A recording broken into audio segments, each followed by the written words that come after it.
the Johnson Wax Program with Fibber, McGee, and Molly.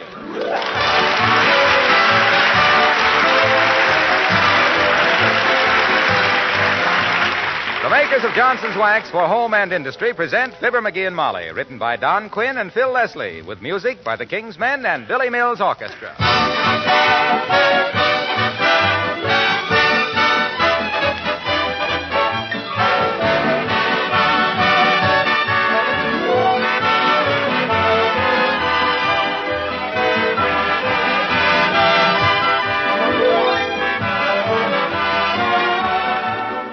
During this coming week, your kitchen will probably get a little extra use. So it's a good time to give the floor a protective coat of Johnson's Self-Polishing Glow Coat. That will make it bright and cheerful, show it off to best advantage when your friends drop in. And it'll protect it against the extra wear. If you're not already using Glow Coat, this will give you a chance to see how easy it really is to use. Glow Coat is self-polishing, needs no rubbing or buffing. It's especially useful on linoleum surfaces, on asphalt and rubber tile, floors in kitchens, entrance halls, bathrooms. Spilled things are wiped up in a jiffy. And I guess you know that the regular use of Johnson's Glow Coat will make your linoleum last 6 to 10 times longer.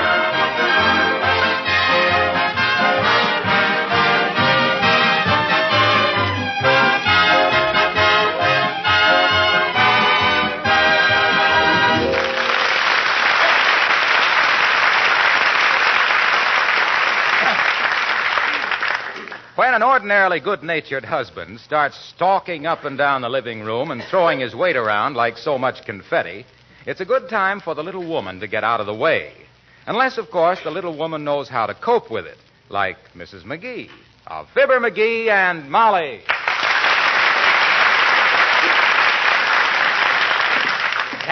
The dad-ratted thing anyway. The dad-ratted...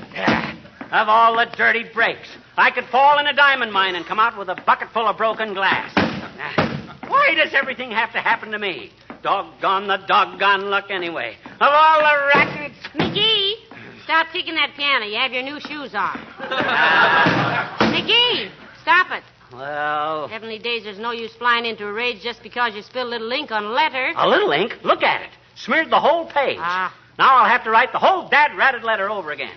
Can't read what I wrote and don't remember what I said. Of all the dirty... McGee? Well, gee whiz. It wasn't just spilling the ink. It's been one of them days. Everything's gone wrong. I couldn't get my pajamas off this morning. The cord was in a hard knot. Busted my shoelace. I fell off the porch getting the morning paper. Stuck my fork in my eye eating my waffle.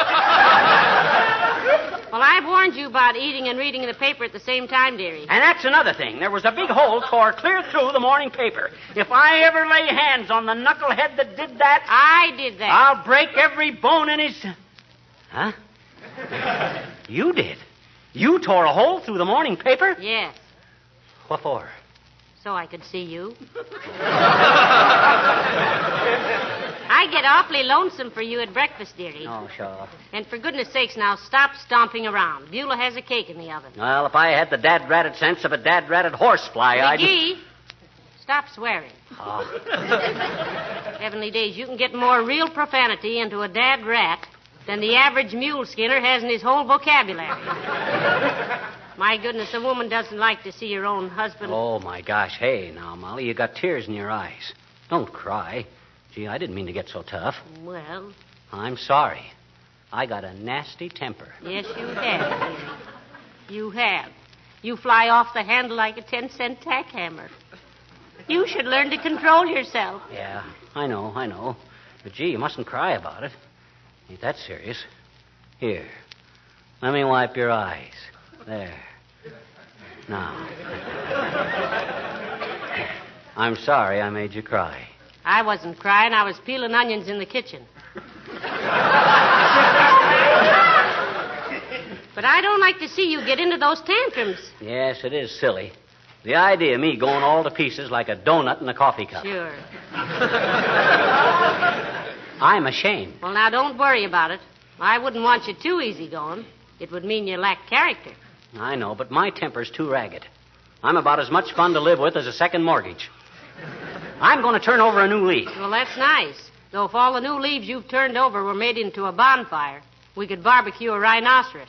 But this time, I mean it. Splendid. Here now, go sit down and read this book you started last week. What is it? The Rover Boys in Southern Waters. Oh, I can't read that. There's a big bully in it named Dan Baxter that gets me too mad. I'll read the paper here. And don't cry anymore, Molly. I'll be a good kid. All right, dearie. Shall I turn that light on for you? I don't want you to ruin those merry blue eyes. My merry blue eyes will do okay, thanks. Ah, to think that I should get so upset about little things like a blotted letter. Pretty childish when you stop to think about things. Oh, hello, Alice. Come in, dear. Oh, Mrs. McGee. I just wanted to tell Mr. McGee I was sorry. Huh? Sorry about what, Alice? About ruining your electric razor. My electric razor? Doggone it, what in the name of... McGee!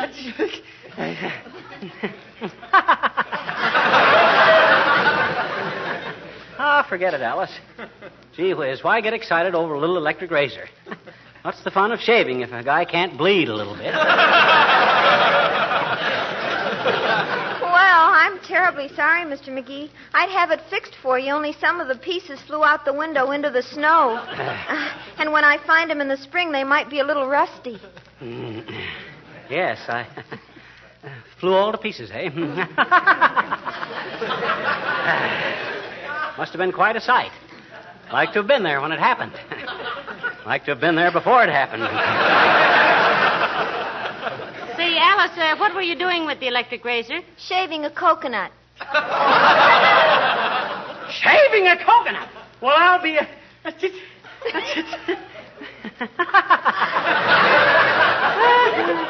Well, it was a fine idea, kid. Anything I love to see, it's a nice, clean, shaven coconut. Is shaving coconuts a hobby with you, Alice, dear? Well, no, but it looked so uncouth, Mrs. McGee. You see, it was sent to me by a boy in the South Pacific, and I wanted it to look nice. And a very good reason, Alice. What's a little thing like an $18 razor compared to a great romance like yours? Is the boy a flyer, Alice? Yes, and he's had some exciting experiences over there in the jungles, believe me.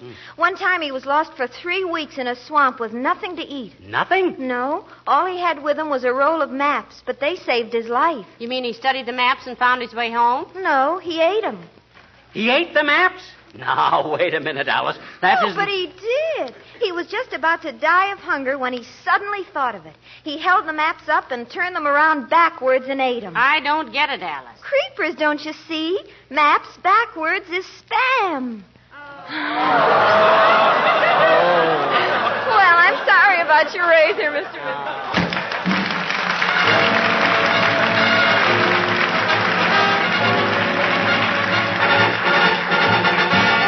Billy Mills and the orchestra and the Parade of the Wooden Soldiers.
feel now, McGee? Great, kiddo. Great. Your nerves stopped jumping around like a ping pong ball? Yep, under strict control. Been sitting here reading the morning paper, as cool as an iceman's shoulder. Well, good for you. Then maybe it's safe to break a little bad news. Huh? Beulah smashed your wristwatch. Really? Well, I hope she didn't cut her hand on it. Why, McGee, you're marvelous. You love that watch. Yeah, but it was a lot of trouble, too. Had to wind it every day. Tell Beulah not to worry about it. McGee, I can't get over this. There was a time when you'd have screamed with rage. Yes, I know, but that was before I learned self-control. I figure you live a lot longer if you don't get too excited about things. Yeah, or else it just seems longer. And you'd be surprised how much better I feel already, Molly. Just an hour or so of controlling my temper, and I'm a new man. Well, would the new man care if we had lamb stew for dinner? Lamb stew! Again? Doggone it, I've had so much lamb stew lately, I'm afraid to make a U-turn.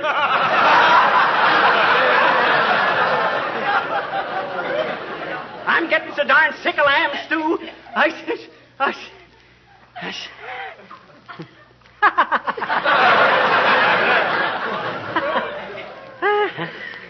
That's how I would have reacted this morning, you see. But I'm different now. Sure.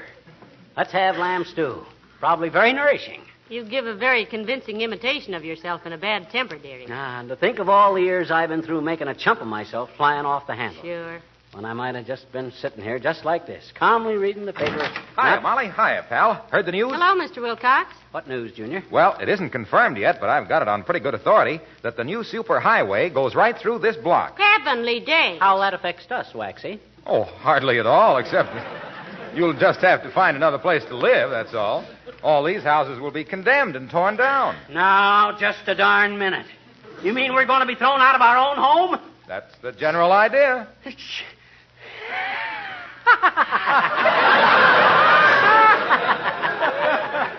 You hear that, Molly? We're being tossed out on our clavicles. Boy, is that rich. Just get the house almost paid for, and boom, out we go. Funniest thing I ever heard. Well, I'm glad you're so happy about it, McGee. Personally, I think it's an outrage of all the... Temper. No use flying off the handle over a little thing like that. It's time we moved anyway.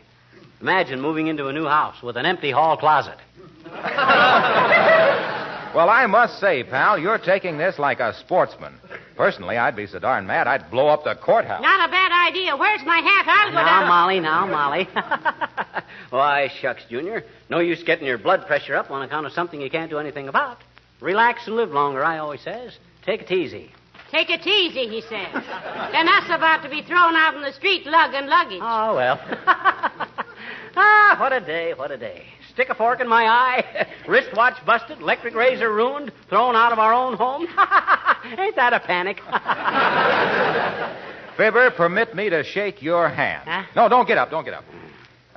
Thank you. And look, will you accept my congratulations on rising to a difficult occasion with such savoir-faire, such aplomb, such sang-froid?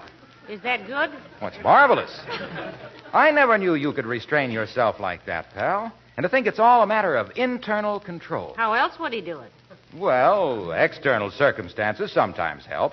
Like a woman I know who was always in a foul temper. Nerves were ragged. Her name was Mimi Perkins, and everybody called her Screaming Mimi. And you know what cured her? What did cure her? Asked little Fibber innocently, as if he hadn't heard the answer every week for 10 years. Why, Johnson's wax. When she found out how easy Johnson's wax made her housework, she was a different woman. Oh. The very fact that every piece of furniture, all the lampshades, windowsills, woodwork, and leather things gleamed and sparkled with a new beauty and cleanliness. Why, it just did things for Mimi. And Screaming Mimi is now known as Peaceful Perkins, I suppose. Well, it changed her whole life. Moved her family from Hell Gate, New York to Lake Placid. Oh. And all because Johnson's wax had smoothed the way. Well, that ain't how I do it, Waxy. With me, it's just willpower. I look myself right in the eye, which is quite a trick in itself. And I say, now look, McGee, old man, I say, there's an old Chinese saying you ought to keep in mind. Fong gui sing a, sing ho, ling hu. What does that mean? I don't know. I don't understand Chinese. Well, thanks for the information anyway, Junior. No, don't mention it, pal. As I say, it may be just a rumor, but I thought you ought to know. Hey, Fibber, it's getting pretty dark in here to read a newspaper. Don't you want me to turn on that light for you? No, I don't. Doggone it, if I wanted that light turned on.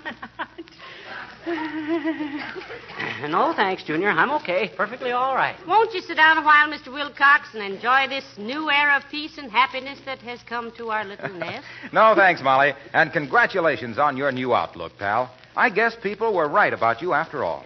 What have they been saying? Well, they've been saying a guy like you ought to go a long way. Isn't that nice? Yep.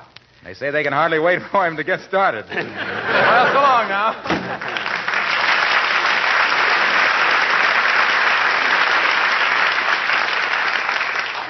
There goes one of the nicest men I know, McGee. He has such wonderful manners and all. No, don't let that bowing from the waist fool you, Snooky. That's just his way of sneaking a peek at the floors and woodwork.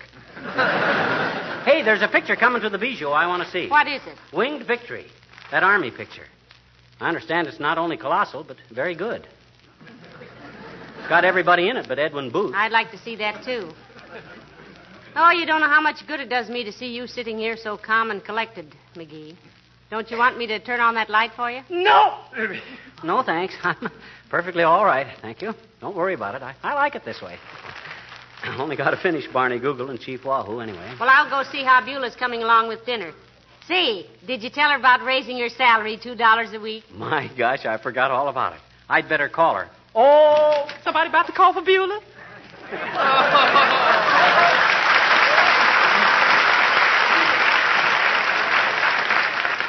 yes, Beulah, wanted to tell you that I've took the matter up with the War Labor Board and got a confirmation to raise your salary $2 a week. Well, for goodness sake. Mm-hmm. Thank you ever so much, sir. Who's going to be here? What do you mean, who's going to be here? Well, it's been my experience, ma'am, that when folks raises my salary all of a sudden like that, it usually means they's planning some big wing-ding whereby I loses my Thursday off or something. Now, there's no catch in it, Beulah. You've been doing a good job, and we appreciate you, that's all. Thank you very much, sir. Sure is good news. One more raise like that, and I can afford to quit. Heavenly days, Beulah. Aren't you happy here? Oh, yes, ma'am. This is the most compatible place I ever worked. Oh, only me and Ira, we may get married. Is Ira your current admirer, Beulah? Current? That man is 1,000-watt, million-volt, direct, and alternating. Alternating? Yes, ma'am, between me and Lily Robertson. She worked for Toopses. Oh, but you got the inside track, eh? I got the inside track on the rail, closing fast, in a photo finish, I win. That Lily should take a bad picture. Has Ira proposed yet, Beulah? Oh, no, but I know the signs, man. When a gal straighten a man's necktie and he don't slap her hand away no more, she might as well start selecting her torso. It's true so, Beulah. It's true, so help me, sir. Well, Beulah, we'll hate to lose you, but never let it be said that the McGees ever barricaded the middle aisle. Yeah. Let us know when it happens, Beulah. We'd like to give you a shower. Mr. McGee, you just trying to make me blush. Now, Beulah, he means a gift shower. Yeah. You better read up on the customs, Beulah. You know, when you get married, you got to wear something old, something new, something borrowed, and something blue. Mr. McGee did, Beulah. Yep. He wore an old suit, a new hat, and borrowed $2 from me for the license. And what was blue, sir? 4 of the prettiest gals in Peoria. 4 of the prettiest girls.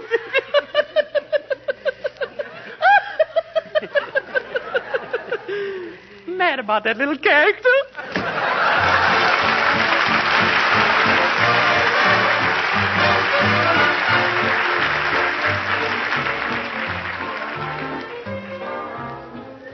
The King's Men sing Accentuate the Positive.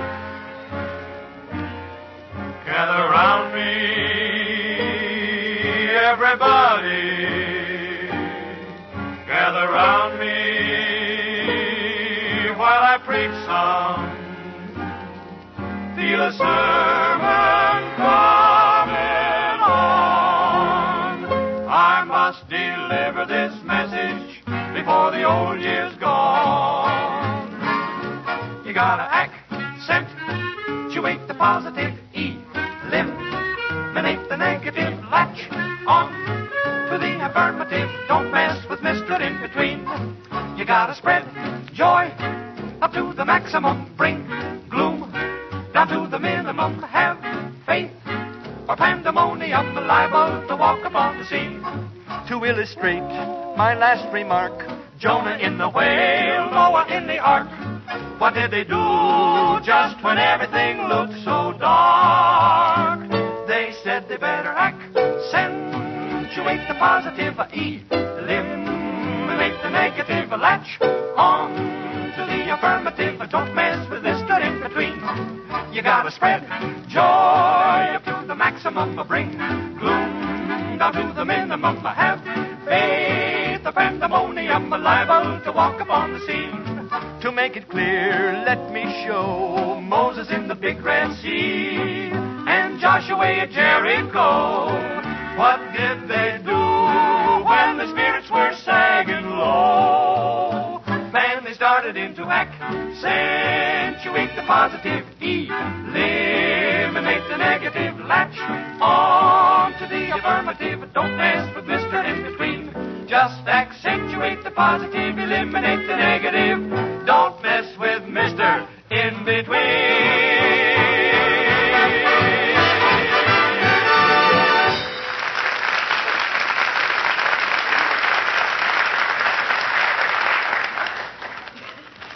McGee, dear, it's getting pretty dark. Don't you want me to turn that light on for you? Doggone it, how many times have I got to tell you?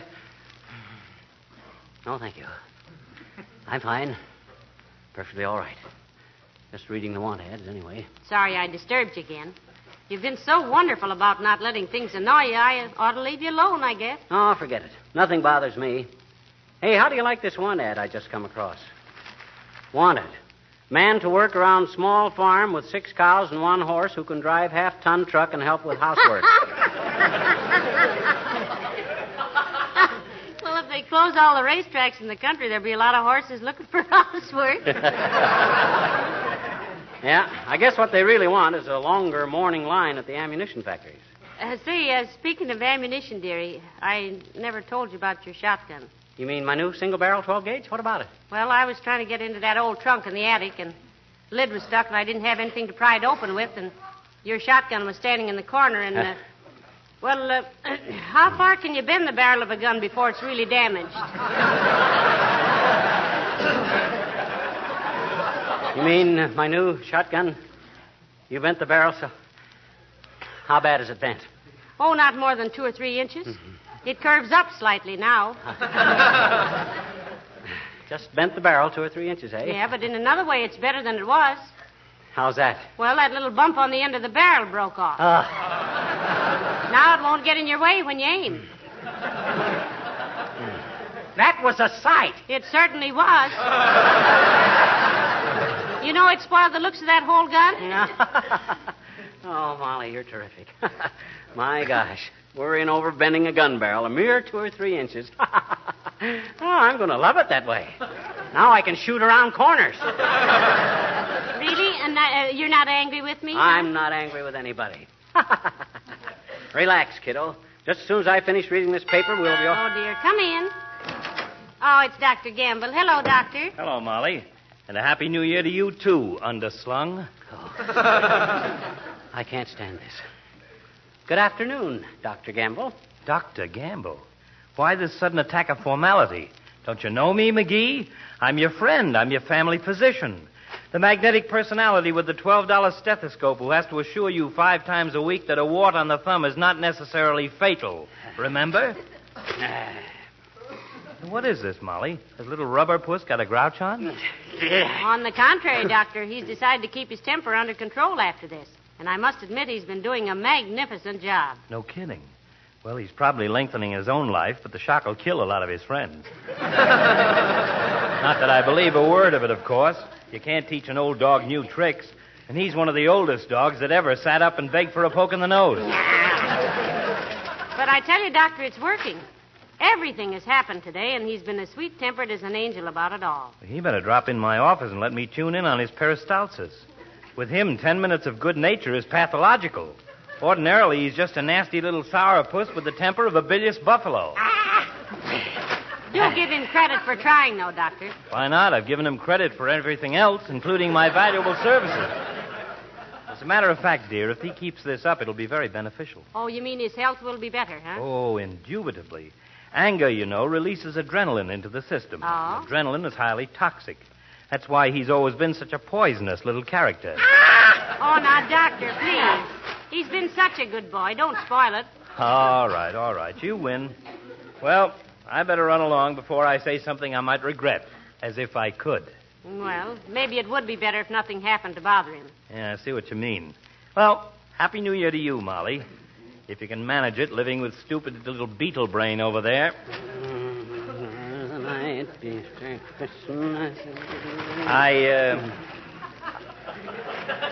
I hope little droopy drawers won't take it amiss. I hope he won't take it amiss if I make a slight suggestion in the best interest of his well-being. What's that, Doctor? Getting too dark to read in here. Let me turn on that light. There you are. Get your big fat hands off of that light, you nosy old bone scraper. Can't a guy read his paper in peace without every busybody in town butting his big bald head into what's none of his business? Oh, dear. All I ask is a little peace and quiet, and what do I get? Yammer, yammer, yammer, hubba, hubba, hubba. Turning on the lights all over the place. But, my boy, I was merely... Well, go merely someplace else, you big lemon head. Of all the dad-ratted nerves. McGee, stop kicking that piano. I'll kick the dad-ratted jukebox all over the house if that big obscure, obsolete, everything old obstrition don't scram out of here.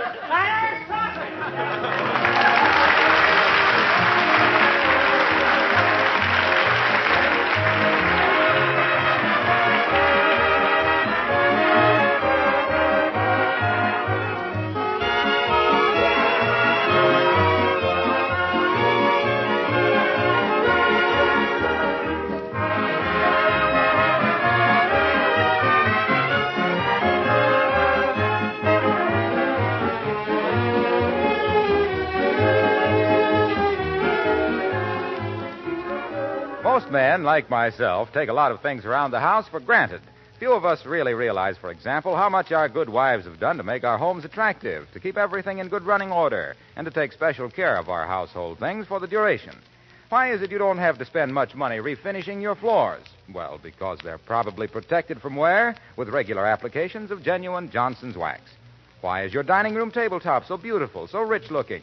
It's probably polished with that same Johnson's wax.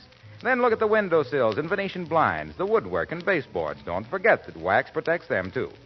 So you can thank the lady of the house for looking after your interests, just as she thanks Johnson's Wax for helping her so much in her daily work. Regular waxing really saves work all through the year, makes cleaning easier, as well as making precious furnishings last longer.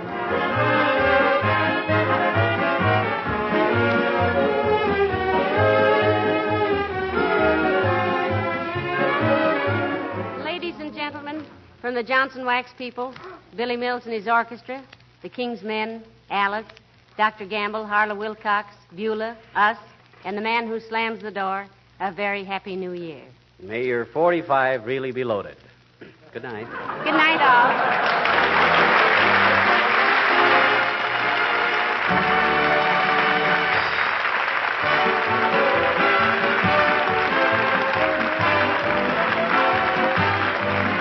This is Harlow Wilcox speaking for the makers of Johnson Wax Finishes for Home and Industry, inviting you all to be with us again next Tuesday night. Good night. This is the National Broadcasting Company.